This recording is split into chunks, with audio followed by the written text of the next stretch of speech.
Yo, kembali ke channel gua. Ya, jadi di sini gua akan buat video mengenai Marvel.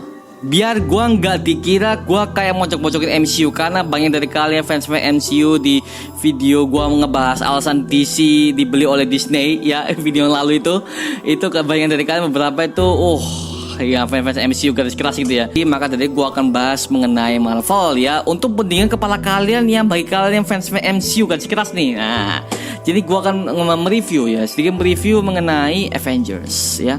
Avengers 1, 2, 3, 4 ya, 4 film Avengers. Bagi gua ini adalah opini gua. Jadi kalau kalian fans MCU merasa kepanasan untuk mendengarkan opini gua, kalian bisa tulis kok aja di komen-komen di bawah ya. Tulis aja nggak apa-apa lah. Santai aja.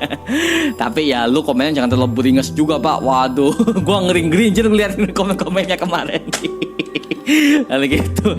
Dari sini gua akan bahas mengenai 4 film Avengers. Menurut gua sekali lagi ini adalah opini gua, bukan opini dari hasil survei dari berbagai macam fans. No, enggak ini dari opini gua sendiri ya. Jadi lo yang mau ngujat gue silakan ditulis komen di bawah. Asli itu. Oke. Langsung kita masuk ke segmen ke Marvel Universe Indonesia.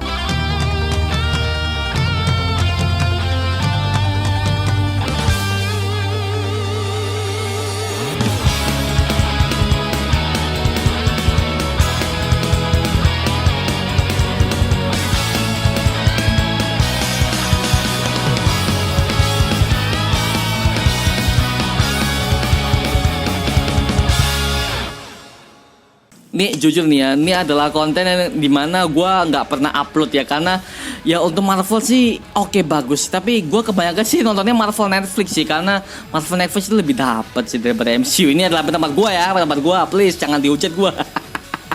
Tapi di sini ya gue akan bahas mengenai MCU ya, MCU buat kalian yang merasa terpojok akibat gue merasa memojok-mojokin MCU. Dan sini akan bahas mengenai 4 film Avengers ya, Avengers ini. Yang pertama Avengers tahun 2012 ya, film Avengers yang pertama ini. Ini menurut gua tensinya dapat ya, ceritanya dapat. Ini jujur aja ini masih belum dibeli oleh Disney. Jadi ini Marvelnya masih bagus ya. Masih bagus, dan jujur aja ini adalah satu-satunya film Avengers yang menurut gua paling bagus. Paling bagus adalah Avengers pertama, karena dari segi tensi yang mereka menyelamatkan orang, terus segi kasusnya bagaimana, nggak terlalu berat juga ya storynya. Terus juga jokes sama antara actionnya itu, antara sama memecahkan misterinya Loki bagaimana, itu menurut gue balance. Semuanya balance, nggak ada yang kebanyakan jokes, nggak ada yang kebanyakan action, nggak ada yang kebanyakan misterinya, semuanya balance. Makanya gue lebih suka Avengers yang pertama sih. Nah gitu, makanya film-film juga menarik. Nah itu adalah dimana kalau nggak salah Thanos tuh mulai pertama kali muncul di situ, di after credit kalau nggak salah, gue lupa tuh Thanos yang muncul di situ. Tapi yang jelas itu bagus Avengers pertama. Dan gue inget itu pada saat itu gue nontonnya di DVD kalau nggak salah, itu zaman dulu DVD bajakan dulu ya, yang satu keping 7.000. Jadi tahun-tahun itu memang gue belum punya duit ya, jadi mungkin gue belinya Avengers yang pertama dari kaset gitu. Dan jujur gue lihat, oh my god, the best movie Avengers. Makanya dulu itu gue ngelihat, pertama kali MCU ini memulai crossovernya setelah mereka membuat MCU-nya, mereka membuat Thor, Captain America, Black Widow, sebagai segala macam itu nyatu di situ. Itu menurut gue bagus sih, gue kaget ngelihat mereka satu film. Pertama kali kita melihat satu film itu atau berbagai macam hero-hero Marvel lain kayak Thor, Iron Man, Captain America, mereka semua ngumpul di situ. Dan itu menurut kita tuh pada saat kita pertama kali lihat Avengers pertama kan pasti kita kaget. Kok bisa crossover gini. Gue inget banget tonton itu, banyak banget teman gue tuh udah mulai berpendapat, mereka crossover gini. Bagus ya. Dan gue akui, gue juga merasakan seperti itu Pak pada saat gue melihat itu ya. Makanya itu the best movie MCU banget lah menurut gue, Avengers yang pertama ya. Film-filmnya banyak banget, Chitauri segala macam, Loki-nya bagaimana. Makanya situ build up-nya paling gue dapat sih Iron Man-nya build up-nya paling dapat, sama Thor ya, dua karakter ini. Ya, mereka build up situ paling dapat dan juga paling tajam di situ. Dua orang itu, Iron Man sama Thor. Nah, gua melihat situ mereka di build up-nya karakternya gimana, terus bagaimana Thor ini mau ngebalikin si Loki ke sana, tapi tiba-tiba Loki punya rencana sendiri. Nah, gitu. Yang ada Tesseract gitu-gitu bagus banget. Dan Ini adalah film pertama MCU yang Hulknya diganti. Hulknya digantikan ya. Yang Hulknya si Mark Ruffalo kalau nggak salah, Mark Ruffalo. Nah, itu menurut gua apa ya, Hulknya ya, mohon maaf ya sini, Hulknya nggak begitu serem. Hulknya biasa banget ya, biasa, nggak ada serem-seremnya. Kalau Hulk yang paling serem itu ada di Incredible Hulk tahun 2008 MCU itu ya, masih MCU tuh. Nah, itu menurut gua Hulk yang paling serem. Nah, itu adalah film MCU paling dark lah, Incredible Hulk. Ternyata nggak laku, Pak. Nggak laku anjir, itu bagus loh. Ih, gila. Padahal itu udah model Hulknya, segi Hulk monsternya tuh udah dapet, wajah seremnya dapet. Ya nggak laku loh. Gue heran sama market MCU tuh. Coba gue heran loh. Kenapa filmnya sebagus itu ya? Filmnya sebagus itu kok kenapa nggak dikasih nilai lebih? Nggak laku loh, Incredible Hulk. Gue nggak tahu lagi langsung ngomong apa lah. Tapi yang jelas Hulk di sini biasa nggak ada unsur serem-seremnya, biasa aja. Makanya gue ngeliat Hulknya, anjir kok beda.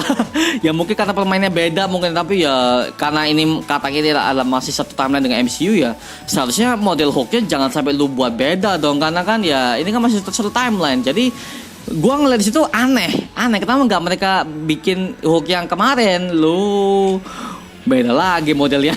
Ya udahlah ya, lanjut lah. Avengers pertama menurut gua bagus banget. Walaupun situ ada kostum Captain America, menurut gua kayak mainan banget lah, mohon maaf ya. Kostum Captain America di situ paling norak di situ. Kostumnya kayak apa ya? Kostumnya tuh kayak orang pakai cosplay, mohon maaf ya. Gue lebih suka kostum Captain America yang kostum ini yang pertama, Captain America yang pertama. Itu baju perang banget tuh. Nah, itu kenapa mereka nggak pakai itu? Itu bajunya norak banget coba. Gue ngeliatnya.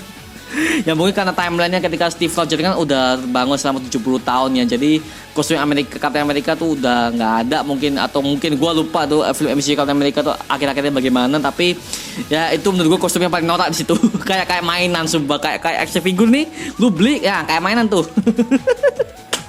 Gitu ya menurut gue di situ. Tapi dalam segi cerita bagus, balance semua antara jokes, action, mystery, balance. Nah gitu. Gue kasih skor untuk Avengers pertama ini, gue kasih skor ya sekitar 7,5 dari 10 lah. Ya 7,5 dari 10. Bagus. Makanya sampai sekarang itu menurut gue film MCU paling gue favorit kan ya di Avengers pertama. Nah gitu. Kita lanjut ke Avengers yang kedua ya, Age of Ultron. Ini dirilis tahun 2015 ya. Ini menurut gue salah satu film Avengers yang menurut gue bagus banget, Age of Ultron. Tapi kenapa banyak orang yang gak demen ya? Mungkin karena ini ya, kematian Quicksilver yang terlalu cepat. Karena Quicksilver itu soalnya dia punya penokohan yang lebih dalam, dimatiin di film kedua. Joss Whedon kan masih itu kan. Tapi dalam segi mereka itu filmnya di build up lagi bagus. Cuman ya itu, ini adalah film kedua Avengers yang menurut gua jokesnya udah mulai diperbanyak ya. Jokesnya udah mulai diperbanyak dan misteri-misterinya udah mulai hilang. Nah, jadi kayak ini udah kesannya kayak template banget. Jadi ada hero, ada villain, konflik kelar. Nah, itu doang. Jadi menurut gua nggak ada spesialnya episode Ultron, cuman ada tambah vision doang. Nah, itu doang. Udah ada bahas soal Infinity Stone, sudah ada di situ. Nah, jadi Age of Ultron tuh menurut gua udah mulai kebanyakan jokes ya, dan juga konfliknya kurang banget konfliknya. Walaupun filmnya ngeri. Nah, Ultron. Nah, si Ultron nih, suaranya ngerinya dapat suaranya, voice actornya gue suka banget. Si Ultron dapat. Dan juga dia memakai robot-robotnya si Tony Stark tuh menurut gue mengendalikan mesin itu bagus, konfliknya bagus. Dia mengangkat Sokovia segitu pulau, bagus. Cuman ya itulah, banyak hal yang seharusnya di build up lebih panjang dimatiin. Contoh Quicksilver tuh mati. Mungkin ya pas itu kan gue udah nonton The Flash. Gue lihat Avengers of Ultron tuh, wah ini Quicksilver bakal jadi rival The Flash di DC. Nah jadi gue pengen bandingin nih antara dia sama The Flash. Dimatiin loh di MCU. Matinya konyol lagi. Matinya menurut gue gak masuk akal. Dimana dia tuh ngelindungin si Hawkeye. Kan gini ya, Speedster itu kan bisa pelari cepat. Alias Speedster itu kan bisa ini ya, mementalkan semua peluru kan akibat gerakan yang cepat itu kan. Kok segitu gampangnya dia tuh ketembak gitu loh. Itu menurut gua gak masuk akal sih. Apalagi cuma peluru doang. Peluru biasa. The Flash bisa anjir ditangkap. Kenapa Quicksilver nggak bisa? Ya oke lah dia mau ngelindungin, cuman kan gue kalau bandingin sama dia hebat The Flash loh, ada yang orang yang mau dia dilindungi, pelurunya dia apa? Dia tangkep pelurunya. Di Quicksilver apa coba? Nggak kesel gue loh, sumpah kesel. Terus itu lebih lanjut bisa loh, ya. Elah, itu makanya itu membuat Joss Whedon dipecat. Karena dia udah ngancurin fasenya Avengers di situ loh. Makanya dia akhirnya ya itu si Kevin Feige nyuruh ini apa si Brother Russo Russo Brother. Nah, Russo Brother nih buat memperbaiki fasenya MCU yang udah dirusak oleh Joss Whedon. Ya, lagi-lagi dia udah ngurus Justice League. Kesel gua. Kayak gitu. Jadi menurut Age of Ultron ini udah mulai turun kualitasnya dan juga actionnya ini mulai diperbanyak ya. Gua akuin action udah mulai diperbanyak dan juga jokesnya udah mulai ditingkatin ya, terutama di bagian partinya. Party itu udah mulai jokes parah sih.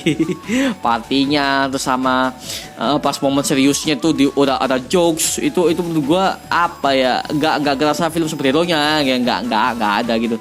Tapi di sini gua dapat waifu baru ya, waifable itu adalah si ini siapa namanya yang main adiknya si Quicksilver, siapa namanya itu? Wanda ini bau cantik. Wanda yang paling hero wanita yang paling pertama di sini yang gua anjir cantik banget sih. Itu si Wanda. Scarlet Witch ya, gua lupa sih namanya siapa. Nah, Scarlet Witch bagus banget. Siap cantik parah, Pak. Tapi ya itu sekali lagi dalam segi cerita pun dalam segi skrip mereka gagal. Ya sekali lagi mereka gagal karena ya itu konflik itu udah berlibat panjang ya gini. Ya lagi-lagi happy ending. Itulah mulai ketika gue merasa kesel ketika gue melihat film superhero yang seharusnya punya bad ending ataupun ending yang menggantung. Mungkin kan bisa jadi kan ya mereka jadi good ending lagi. Itu menurut gue template banget sih. Makanya gue bisa langsung memperkirakan endingnya kayak gitu lagi. Ya elah gitu. Seperti itu. Oke, lanjut lah. Age of Ultron ini gue kasih nilai 5 dari 10 ya, 5 dari 10 karena ya itu ya kalian bisa tonton lanjut lagi lah kritikan gue di Age of Ultron, tapi ya selebihnya itu aja Age of Ultron. Lanjut lah, kita lanjut ke Avengers Infinity War. Oke, Infinity War ini menurut gue gimana ya, Infinity War ini bisa dibilang film yang mulai kebanyakan action. Dan juga tidak ada tense-nya sama sekali. Mohon maaf di sini gue ngomong gini karena dari awal tuh kita udah diperlihatkan pesawatnya pengungsinya Asgardian udah diserang sama si Thanos sama pasukan budukan brengsek itu. Dan juga Hulk-nya jatuh, terus banyak banget war di mana-mana, pasukan Chitauri yang nyerang lagi. Ya Chitauri ya, gue lupa sih pasukan Thanos apa aja, lupa sumpah gue lupa tuh. Tapi yang jelas pokoknya Thanos nyerang di situ, dan nyerangnya itu bertubi-tubi bla bla bla bla bla bla. Jadi kita tuh di sepanjang film tuh gak ada momen istirahat otak, Pak, sumpah gak ada momen kita diistirahatkan otaknya. Jadi itu dari awal sampai akhir bla bla bla bla bla bla. Gue ngeliatnya pusing sumpah. Gue mohon maaf ya gue ngomong gini ya, gue ngeliatnya pusing karena di otak gue tuh nggak ada yang karena di film itu tidak ada yang momen ketika otak kita tuh diistirahatkan dengan cara mereka mengobrol gitu. Nggak ada mereka kayak calm down gitu, tapi jadi semua tensi film tuh naik gitu. Nggak ada momen turun pelan nggak ada. Makanya itu film full action banget sih. Dan entah kenapa anak-anak banyak suka. Lah Infinity War tuh. Suka aku dari awal berantem gini. Aku nggak suka sama storynya gini. Mereka jadi fokusnya ke berantemnya doang. Jadi gini ya, bagi yang masih ingat ya. Dulu kan Kevin Feige kan pernah ngomong tuh di Comic Con kalau nggak salah ya. Itu kan dia kan rencananya Infinity War itu kan mau dibuat pas 1 dan part 2. Nah, pasnya part 2. Ya, tapi di sini klimaksnya dia tuh jadi satu dan juga klimaksnya adalah Endgame. Nah, di situ tuh gue langsung mikir, nah kenapa nggak dibuat part 1 part 2? Kalau ini dibuat part 1 part 2, part 1-nya dibuat kita story-nya dulu, apa alasan Thanos gini, oke battle, tapi dibuat gantung, part 1-nya habis itu dibuat part 2-nya. Itu menurut gue paling bagus. Jadi klimaksnya kita dapat 2, yang satu part 2-nya Infinity War, yang satunya adalah Endgame. Nah, seharusnya, tapi ya itu namanya mungkin company mereka ingin merubah lagi konsepnya, oke nggak masalah. Cuman gue lebih dapat kalau itu misalkan film itu nggak semua berantem, Pak. Makanya semua itu perlu ada ngobrol-ngobrol dikit, konfliknya bagaimana, terus mereka merencanakan Thanos ini akan datang bagaimana, terus gini, membuat strategi, nggak langsung jebrep, langsung blar itu menurut gua apa ya, kayak gua nonton film Power Ranger full 1 jam. sumpah serius gua langsung ngomong gitu karena ya di sini mereka bla bla begitu doang. Dan ini satu lagi film Avengers yang menurut gua tidak ada momen penyelamatan rakyat. Nggak ada momen dia nyelamatin orang, nggak ada, udah hilang. Dan itu mulai hilang semenjak Civil War. Nah Civil War kan udah mereka mulai crossover tuh, mereka mulai crossover Avengers 2.0. Mereka udah mulai crossover segala macam dan mereka berantem di bandara. Ya itu menurut gua nggak masuk akal. Maaf ya kita sedikit nyenggol ke Civil War. Ini gua harus kritik ini Civil War itu kan di ending battle-nya itu kan di bandara ya. Gue langsung mikir, bandara kan banyak polisi, bandara kan banyak aparat tuh. Kok mereka nggak ada? Seakan-akan mereka tuh ngasih, oke, nih, gue kasih bandara, lu, para Avengers, lu, oke, berantem aja deh. Wah, the police, nggak ada polisinya, semua astaga apa sih? Ya bener sih, gue langsung, iya nggak ada polisi, nggak ada aparat satu, nggak ada apapun. Jadi mereka tuh kayak takut sama Avengers gitu. Wah, gitu, padahal polisi segeruduk tuh udah. Gitu loh. Ya elah. Kesel gue. Itu momen ketika gue tuh kesel ngeliat bandara sekosong itu dibuat cuma battle antara si Tony Stark sama si Steve Rogers doang. Ngakak sih. Itu momen ngakaknya gue di situ gitu. Makanya di situ adalah menurut gue yang nggak masuk akal di situ. Saat tempat itu banyak banget polisi segala macam dibuat kosong anjing. Kesel gue. Ada gitu ya menurut gue di situ. Dan Infinity War di sini ya kita kembali lagi ke Infinity War. Infinity War di sini tuh udah banyak banget action dan berbagai macam banyak hero yang mati di situ karena Infinity Stone blar. Nah, itu gua ngelihat ya oke lah ada momen harunya di situ blood semuanya perlahan hilang gitu. Tapi sekali lagi di sini adalah momen penyelamatkan rakyat. Jadi di momen crossover tertinggi itu adalah ini Infinity War sama Endgame. Nah, gitu. Jadi kayak film blockbuster yang hanya mementingkan crossover. Nah, story-nya bagus, cuman kurang skrip. Nah, kurang pemanjangannya. Jadi kita nggak diperlihatkan momen kita istirahat otak dulu. Kita kayak melihat keseharian Tony Stark bagaimana. Kita nggak lihat keseharian siapa namanya Peter Parker yang itu tiba-tiba dia langsung jebret langsung nyusul si Iron Man situ. Itu menurut gua sih nggak ada pendalaman karakter. Jadi langsung sebenarnya di mana, lokasi di mana, dia nyusul ke mana tempat kejadiannya langsung bla bla bla bla bla. Itu kayak ya itulah sekali kayak gua kan nonton film Power Ranger nih. Gitu ya menurut gua nih ya.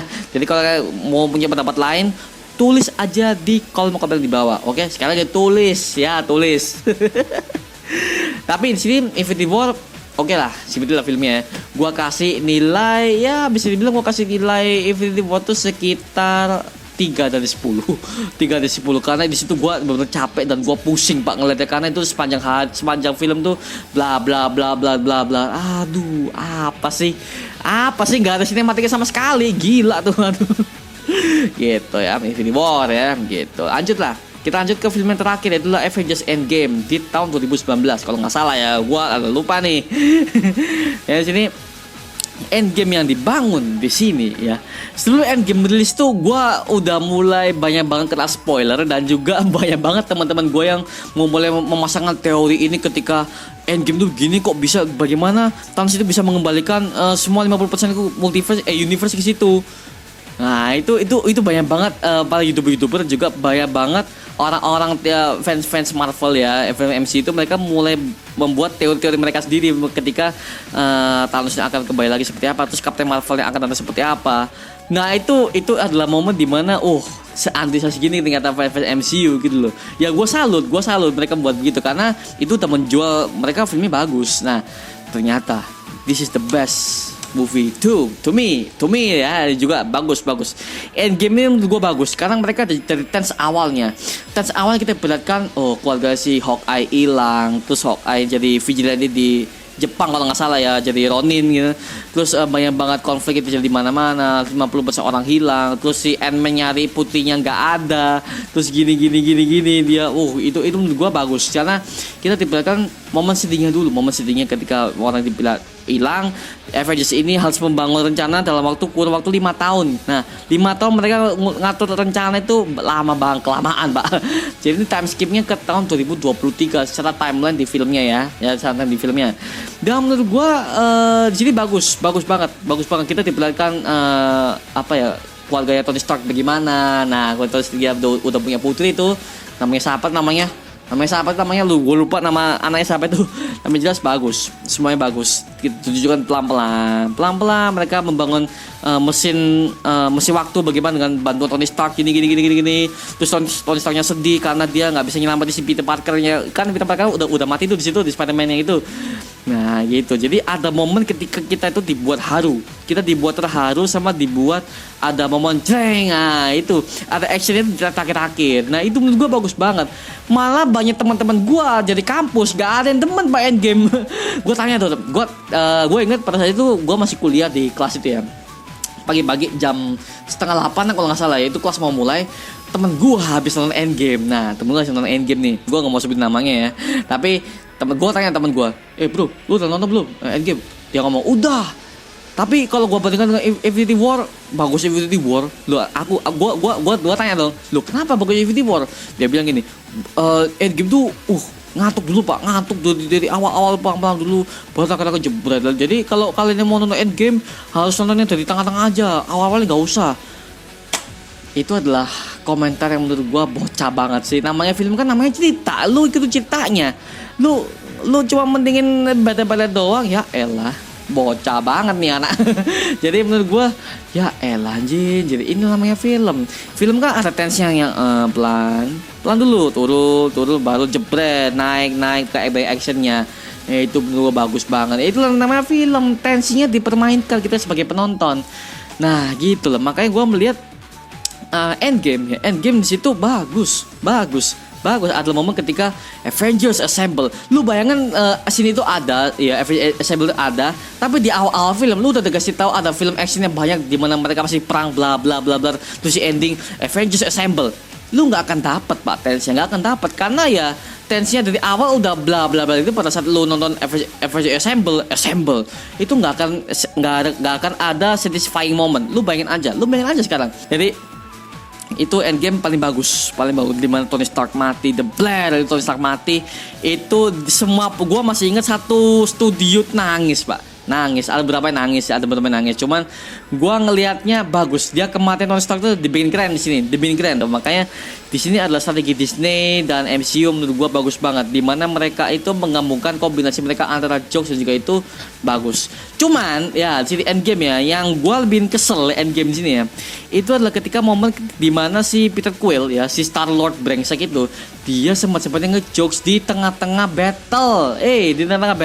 Jadi ketika final battle dengan pasukan Thanos dengan Chitauri dan sebagainya dengan budukan brengsek itu kan ada adegan ketika si Peter Quill ya, si Star Lord, dia ketemu sama Gamora tahun 2014 yang time travel ke situ. Kan seharusnya Gamora udah mati kan ya di situ kan. Jadi Gamora dari tahun 2014 ke situ lagi. Nah, itu dibuat dibuat jokes, habis itu lanjut lagi ke battle tuh menurut gua udah hilang, Pak. Hilang sumpah. Ya maksudnya apa? Feel-nya hilang. Feel yang gua udah tegang battle segitu parahnya langsung hilang. Makanya ya elah, gua enggak ngerasain momen yang tegang lagi, ya elah gitu doang. Makanya ya inilah ada penulisan skrip yang penempatan adegan itu salah. Nah gitu, itu membuat gua feelnya ya jadi kayak battle biasa aja, nggak ada momen seru-serunya. Kayak gitu ya, gitu menurut gua. Dan banyak banget sih momen-momen asik di final battle. Yang pertama itu ya, yang gue paling kaget ya, itu Captain America pakai paulnya Thor. Captain America paulnya Thor itu menurut gue plot twist yang paling main sih di situ. Dan juga pada bukan semua hero, semua karakter MCU muncul di portal Doctor Strange semua. Wow, bro. Itu kayak orang-orang, bagus sih, bagus. Makanya itu adalah momen crossover terbesar. Makanya Endgame kan masuk nominasi paling besar tuh di menang film paling realistis. Nah itu Endgame. Tapi sekarang Snyder Cut udah menguasai. Seperti itu ya. Lanjut. Jadi Endgame menurut gue bagus dari segi tensinya dapet, tensi sedihnya dapet. Ya itu tadi cuma jokes-jokesnya, penempatan jokesnya nggak tepat. Nah itu kan contoh kayak tadi itu Peter Quill. di tengah-tengah ini lu lagi bertarung mati-matian malah sempat-sempatnya ketemu. Who are you Gamora? Apa sih? Gitu ya, menurut gue Endgame seperti itu ya. Menurut gue nih ya, ini sekali lagi adalah pendapat pribadi gue gitu. Kalau kalian punya pendapat lain menurut kalian lebih kompleks mengenai Avengers 1 dan Avengers 4 ya, tulis di kolom komen di bawah dan kita bisa diskusi bareng seperti biasanya. Oke, terima kasih untuk menonton video ini. Jangan lupa like, comment, dan subscribe untuk mendukung gue membuat video menit dan menghibur kalian semua. Sampai jumpa di video berikutnya. Adios. Woo!